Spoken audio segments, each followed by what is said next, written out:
Para encerrar essa parte das propriedades da série de Fourier, eu trago agora o Teorema de Parseval. O Teorema de Parseval ele seria basicamente a adaptação do Teorema de Rayleigh, que serve para sinalização de energia, agora pensando no caso de sinais de potência. Ele nos diz que tanto faz eu calcular a potência de um sinal no domínio do tempo, que seria dado por essa expressão que está em tela, quanto calcular olhando para os coeficientes da série de Fourier. Observe que existe uma grande similaridade com o que nós tínhamos lá no Teorema de Parseval. O que aparece aqui é que ao invés de uma integral envolvendo o espectro do sinal, nós temos agora um somatório envolvendo o módulo ao quadrado dos coeficientes da série. A ideia agora é que a gente demonstre essa propriedade para que tenha um pouco de sentimento sobre como que ela é obtida. E durante esse processo, nós conseguimos perceber também que essas exponenciais complexas formam uma base ortogonal. Então vamos ver isso aqui agora. Vou abrir um novo slide e a gente começa o desenvolvimento. Só um segundo. O que nós temos aqui então? Que essa integral ela nos permite determinar a potência de um sinal. Nós temos aqui que um dado sinal periódico qualquer, ele pode ser expresso como a soma para k de menos mais infinito de ck, que pondera essas exponenciais complexas, cuja frequência é sempre múltipla de ômega zero.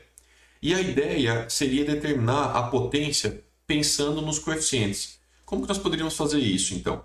Vamos começar abrindo esse módulo no produto ali de x de t com x de t complexo conjugado. Ou seja, nós teríamos aqui x de t vezes x de t complexo conjugado dt. Isso é a própria definição ali do módulo ao quadrado.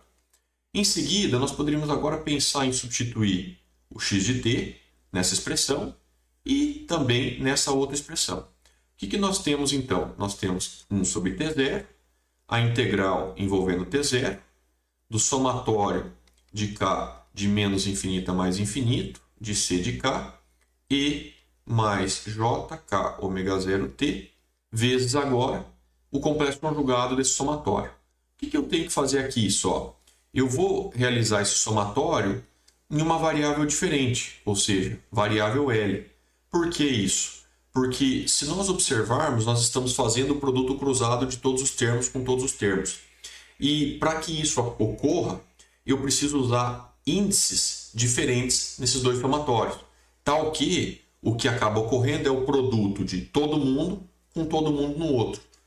Então a ideia aqui seria o quê? O somatório de L de menos infinito até mais infinito, C de L, e mais J, L, ômega 0, T, tudo isso aqui, complexo conjugado, dt. Então, só para deixar bem claro, o ponto-chave aqui é usar um índice nesse somatório, uma variável, e usar outra variável nesse outro somatório.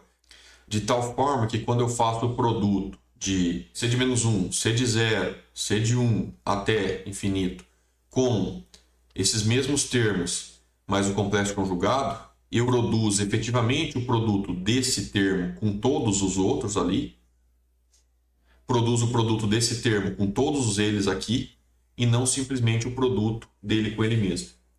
Então, aplicando agora esse complexo conjugado sobre o nosso somatório aqui, nós teríamos 1 sobre t0, a integral em t0, somatório de menos infinito mais infinito de c de k e mais j k ômega 0t, vezes esse outro somatório ali, que é em L. Então, L de menos infinito mais infinito, C complexo conjugado de L, e menos JL ômega 0t, tudo isso dt.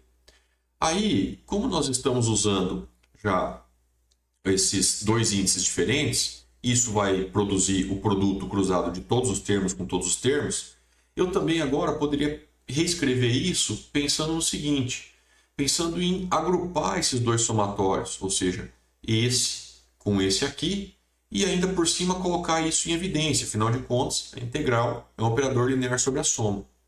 Além disso, eu percebo o seguinte, que a nossa integração ela é em t, só que c de k e c de L já não são mais função de t, são constantes para t. Logo, o que eu teria ali seria o quê? 1 sobre t0, somatório de k de menos infinito até mais infinito, de L de menos infinito até mais infinito, de C de K, C de L complexo conjugado, vezes a integral em T0 de E na mais J K ômega 0T, vezes E na menos J L ômega 0T dt. E essa é a integral que eu preciso resolver. O que nós vamos fazer agora? Eu vou trazer esse 1 sobre T0 para frente da integral aqui, e nós vamos resolver essa integral separadamente para poder discutir um pouquinho sobre o que acontece com ela, e aí depois traz o resultado para esse slide novamente. Então, eu só trouxe aquela integral para esse novo slide, e agora a gente poderia agrupar essas duas exponenciais em uma só. Então, nós teríamos alguma coisa do tipo 1 sobre t0, integral em t0 de E mais J, K menos L, ômega 0t dt.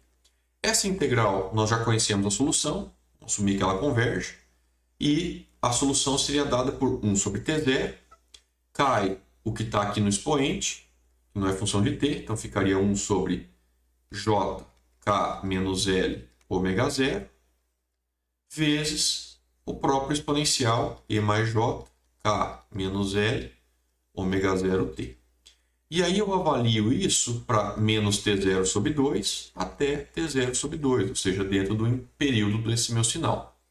Uma vez que eu faço isso, o que a gente percebe aqui, né? Então, nós teríamos 1 sobre t0 vezes 1 sobre j k menos l ômega 0 vezes e na mais j k menos l ômega 0, t0 sobre 2, substitui o limite superior, menos e na menos j K menos L, ômega 0, T0 sobre 2. Aí, valeria a pena a gente lembrar que ômega 0 é, por definição, 2π sobre T0. Beleza, aí eu coloco aqui 2π sobre T0. Esse 2 cancela com esse T0 cancela com esse. Aqui, nós vamos ter a mesma coisa. Nós vamos ter 2π sobre T0.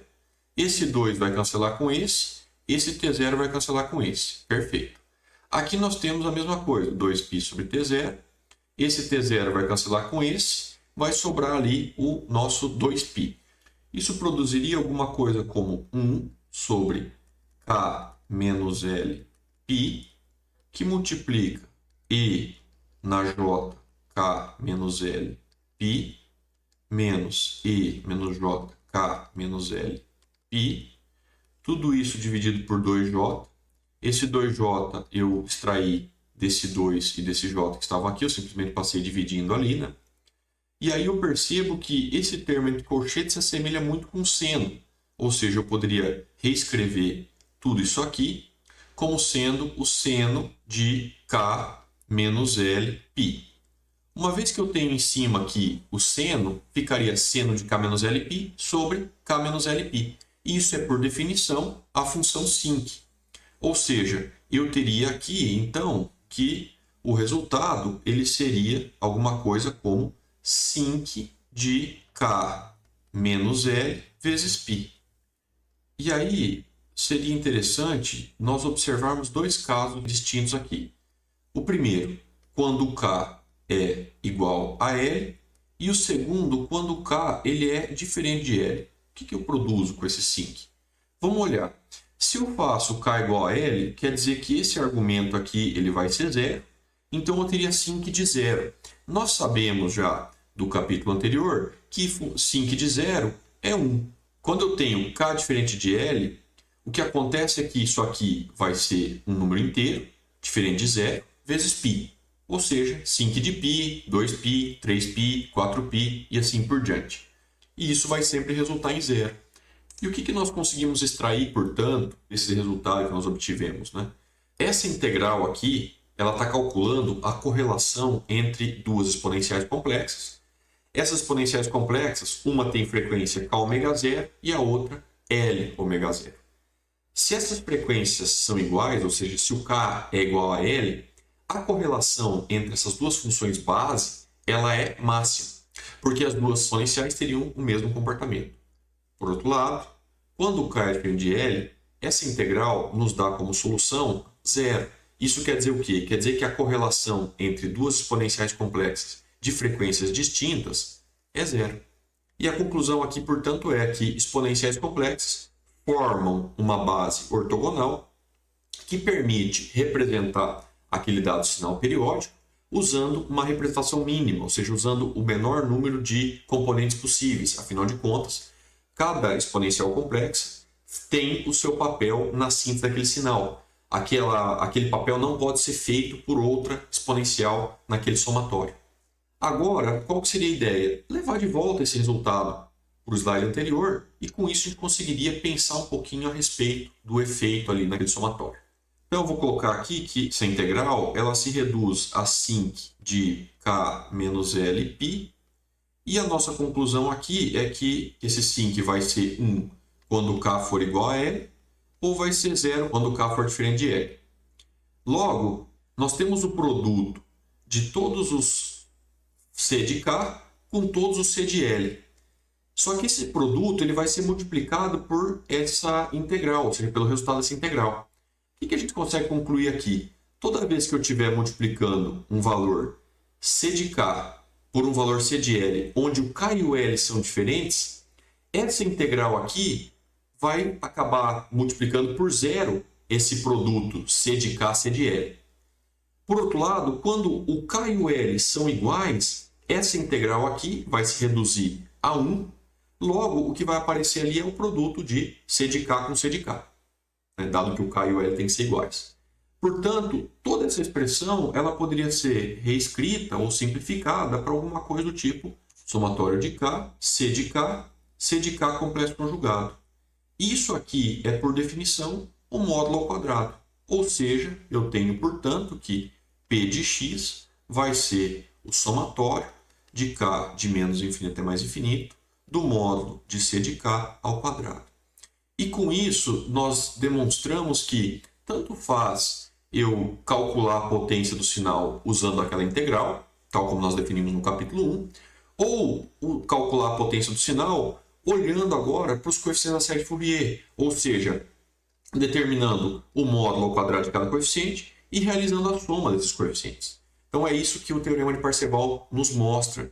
Esse desenvolvimento que eu fiz ali, eu vou deixar aqui demonstrado passo a passo no slide. Eu recomendo fortemente que vocês realizem essa demonstração pelo menos uma vez para ter o sentimento de como que ela surgiu. Como que eu aplico o Teorema de Parseval, por exemplo, nesse caso que nós temos em tela? O que nós temos aqui? Um sinal x de t. Esse sinal x de t ele tem espectro de magnitude dado por esse gráfico aqui, ou seja, nós temos aqui o módulo do C de K, e ele tem aqui o espectro de fase do C de K. E a pergunta é, qual é a potência do sinal dado o espectro de magnitude e dado o espectro de fase? Nesse momento, o que nós poderíamos fazer? Primeiro, reconstruir o C de K, determinar o sinal no tempo e calcular a potência do sinal no tempo. Só que a gente acabou de ver o Teorema de Parseval e o Teorema de Parseval diz que tanto faz eu calcular a potência do sinal no domínio do tempo ou calcular a potência do sinal no domínio da frequência, usando os coeficientes da série. São representações equivalentes. Nesse caso, como nos é fornecido diretamente o espectro do sinal, é mais interessante nós calcularmos a potência usando esses coeficientes que foram nos fornecidos, ao invés de voltar para a representação do sinal no tempo e então determinar a potência. Eu estaria dando muitos passos ali desnecessários.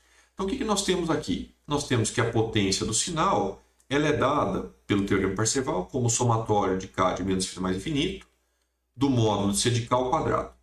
Beleza. Nesse caso, nós percebemos o quê? Que apenas do C de menos 4 até o C de 4, os coeficientes são não nulos. Depois, nós temos coeficientes nulos e antes também nós temos coeficientes nulos. Logo, esse somatório ele se reduz a um somatório que vai de menos 4 até 4 do módulo de C de K ao quadrado.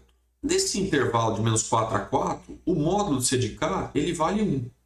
Logo, eu elevar isso ao quadrado ou não elevar é a mesma coisa. Portanto, o que eu teria aqui seria o somatório de K de menos 4 até 4 de 1 ao quadrado, ou seja, do próprio 1. Esse somatório aqui, ele vai produzir como resultado 9. Afinal de contas, eu estou somando do menos 4 ao 4 e passando pelo zero. Então, essa soma tem 9 valores a serem somados. Portanto, o que eu concluo aqui é que o P de x é 9. Perfeito, determinamos a potência final sem a necessidade de voltar esse sinal para a representação no tempo.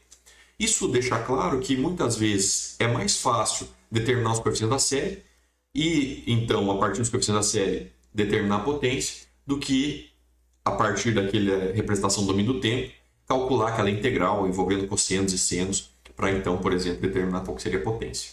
Esse exercício ele só reforça essa ideia de que a potência é a mesma, independente do domínio. Aqui eu deixo esse desenvolvimento passo a passo. Eu só chamo a atenção que eu fiz a representação dos coeficientes da série aqui, caso vocês tenham interesse de pegar esses coeficientes e fazer a síntese do sinal no tempo e a partir disso, então, determinar a potência para verificar o resultado. E aí, para encerrar esse capítulo, eu quero trazer para vocês a relação entre a série de Fourier e a transformada de Fourier. Embora nós já tenhamos determinado no capítulo transformada de Fourier a transformada de alguns sinais periódicos, a ideia aqui é generalizar esse conceito, mostrando que, para qualquer sinal periódico, eu consigo, a partir dos coeficientes da série, determinar qual seria a transformada de Fourier para aquele dado sinal. E para demonstrar isso, eu trago aqui em tela as duas expressões que caracterizam a série de Fourier. Na esquerda nós temos a expressão de síntese, ou seja, a partir dos coeficientes a gente faz a síntese do sinal. E na equação da direita nós temos a equação de análise, ou seja, a partir do x de t, a gente consegue determinar os coeficientes da série, ou seja, analisar o sinal. A ideia aqui é a seguinte: vamos aplicar a transformada de Fourier em cima desse sinal periódico e ver como que isso se desenvolve. Vamos então aplicar a transformada de Fourier de ambos os lados dessa equação. O que nós vamos ter aqui? A integral de menos infinito mais infinito de x de t e na menos j ômega t dt, que vai ser igual à integral de menos infinito mais infinito do somatório de k de menos infinito a mais infinito, c de k, e na mais j k ômega 0 t vezes e menos j ômega t dt.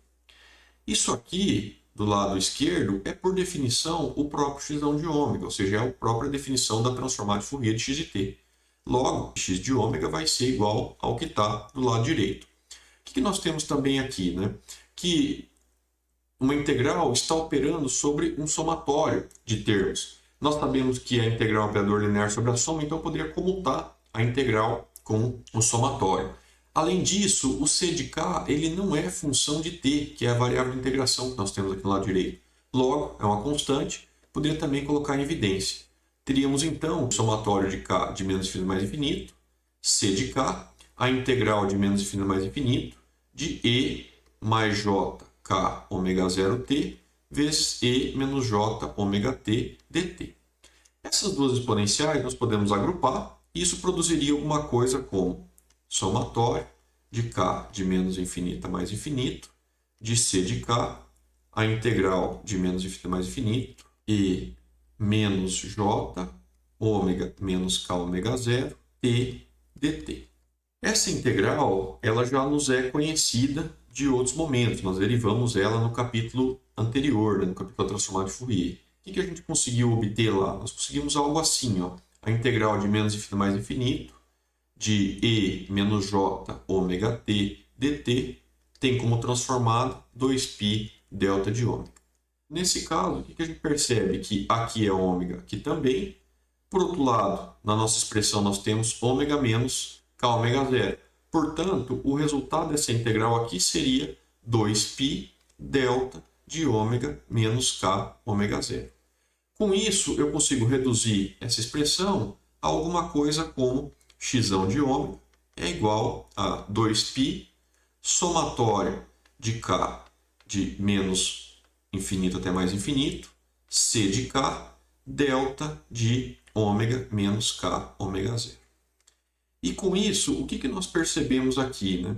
Nós percebemos que, dados os coeficientes da série de Fourier, ou seja, conhecendo os nossos CK, eu consigo então determinar o espectro do sinal, ou seja, determinar a transformada de Fourier daquele sinal periódico. E esse espectro ele é constituído de impulsos, o que confirma nossas conclusões já obtidas de que o espectro de um sinal periódico vai ser discreto.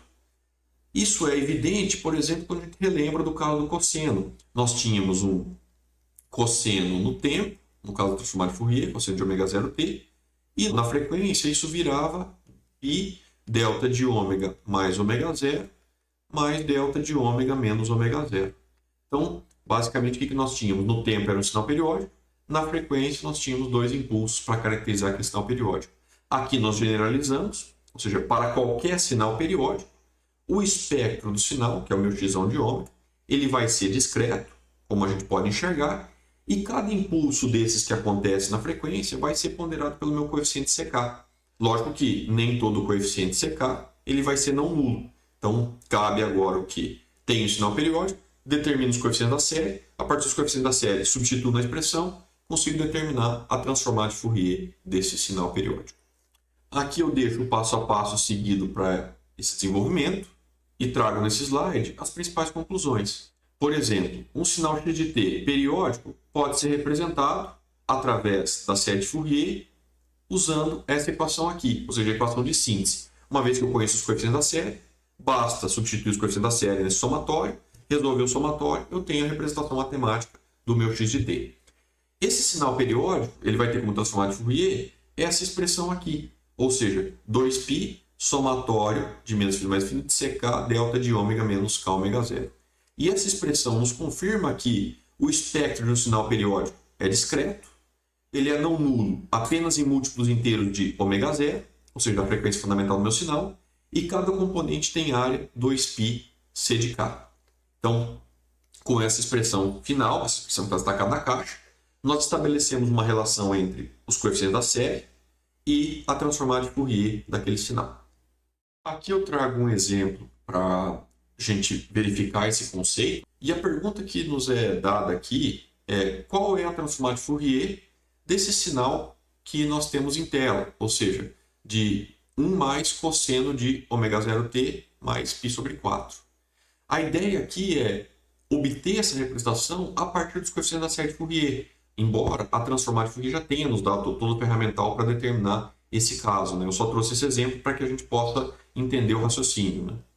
Então, como é que nós começamos isso? Primeiro, determinando os coeficientes da série de Fourier. Como? Expandindo esse cosseno em duas exponenciais. Por exemplo, nós teríamos alguma coisa do tipo e mais j ômega 0t, que multiplica e mais j π sobre 4, sobre 2, mais e menos j ômega 0t vezes e menos j π sobre 4, sobre 2. Então, o que nós observamos? Que, nesse caso aqui, nós temos um coeficiente k igual a 1 multiplicado aquela exponencial ali, aquele ômega 0. Nesse caso aqui, nós temos um coeficiente k igual a menos 1 multiplicando esse ômega 0. E aí, com isso, o que a gente percebe aqui? Esse cara é o nosso c de 0, afinal de contas, a exponencial aqui seria exponencial de j0 ômega 0t, exponencial de 0 é 1, então isso aqui soma. Sobra, portanto, que isso aqui é o meu c de 1, e isso aqui é, portanto, o c de menos 1. Caso você tenha dúvida, basta comparar essa expressão com essa expansão que nós obtivemos com respeito ao x de t. O que nós podemos concluir, então? Que o nosso x de ômega, que é dado por 2π somatório de k de menos φ mais infinito de c de k delta de ômega menos K ômega 0, ele vai ter apenas 3 impulsos. Um impulso ocorre quando k é igual a 0, o outro impulso quando k é igual a 1 e o outro impulso quando k é igual a menos 1. Logo, o que nós teríamos aqui? 2π vezes o c de 0, que multiplica delta de ômega menos 0 ômega 0, ou seja, delta de ômega, mais o c de 1, que multiplica delta de ômega menos ômega 0, afinal de contas seria 1 vezes ômega 0, e o c de menos 1 vezes delta de ômega mais ômega 0. Resta agora substituir o c de 0 aqui, o c de 1 aqui e o c de menos 1 aqui. Com isso, nós, de forma rápida e direta, obtivemos a transformada de Fourier desse sinal, que seria 2π delta de ômega mais e mais j π sobre 4, que multiplica delta de ômega menos ômega zero, mais e na menos j π sobre 4, que multiplica delta de ômega mais ômega zero. Então, a princípio, seria esse o espectro do nosso sinal, partindo dos coeficientes da série de Fourier desse sinal. Então, uma vez que você conhece os coeficientes da série daquele dado sinal periódico que você está analisando, a transformada de Fourier ela é obtida diretamente substituindo os coeficientes nessa expressão ali do x de ômega.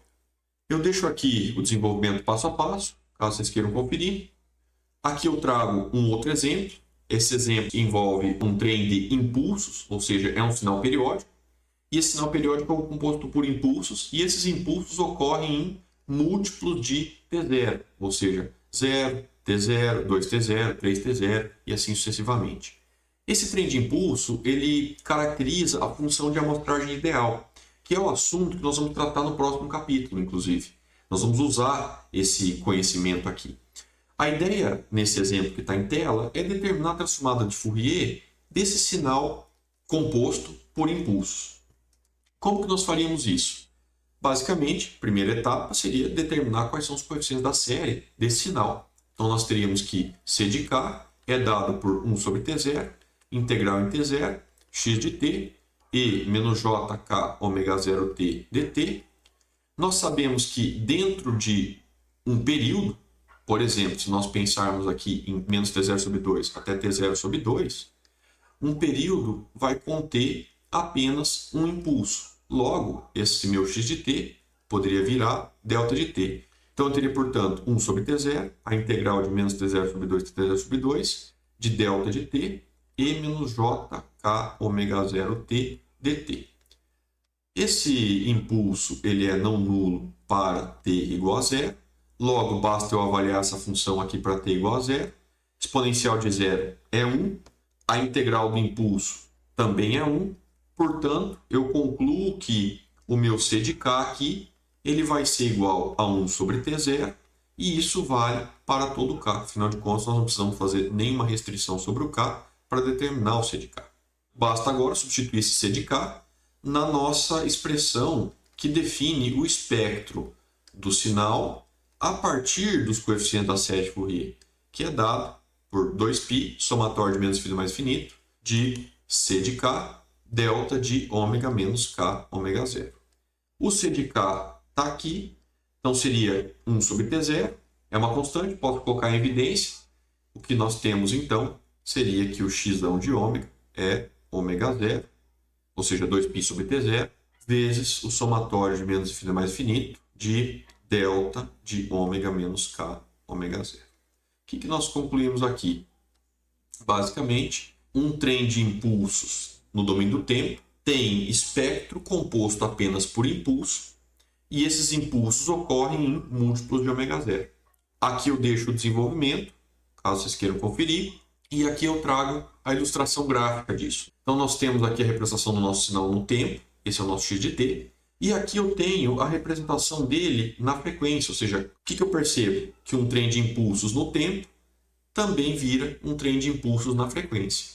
E esses impulsos na frequência eles ocorrem em múltiplos de ômega zero, ou seja, ômega zero, 2 ômega zero, 3 ômega zero e assim por diante. Então, para encerrar esse capítulo, eu gostaria de fazer um resuminho do que nós vimos e uma breve discussão antes de iniciar o próximo assunto.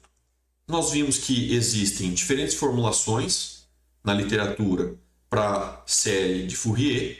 Uma das representações é a série exponencial, a outra é a série trigonométrica e a outra é a série trigonométrica compacta. Embora nós tenhamos discutido alguma coisa sobre a série trigonométrica aqui, o nosso foco foi todo para representação usando a série de Fourier exponencial. E por que nós focamos na série de Fourier exponencial? Porque ela é mais conveniente para nós, porque basta determinar apenas um coeficiente para poder fazer a manipulação dessa expressão. A série de Fourier ela permite representar ou sintetizar sinais que são periódicos, ou seja, sempre que você pensar série de Fourier, o que tem que vir à mente é sinal periódico. E essa representação ou essa síntese se dá através de exponenciais complexas. Essas exponenciais complexas, elas têm frequência múltipla de ômega zero e são ponderadas por aqueles coeficientes CK. Ou seja, eu tenho que determinar os coeficientes CK para poder fazer a síntese daquele sinal que eu, por exemplo, desenhei, esbocei. E sobre a convergência da série, o que nós também vimos é que nos trechos contínuos, o sinal sintetizado ele converge para o valor exato, ou seja, ele converge para o valor devido do sinal. Nas descontinuidades, o sinal sintetizado ele converge pela direita e pela esquerda para o valor médio daquela variação abrupta.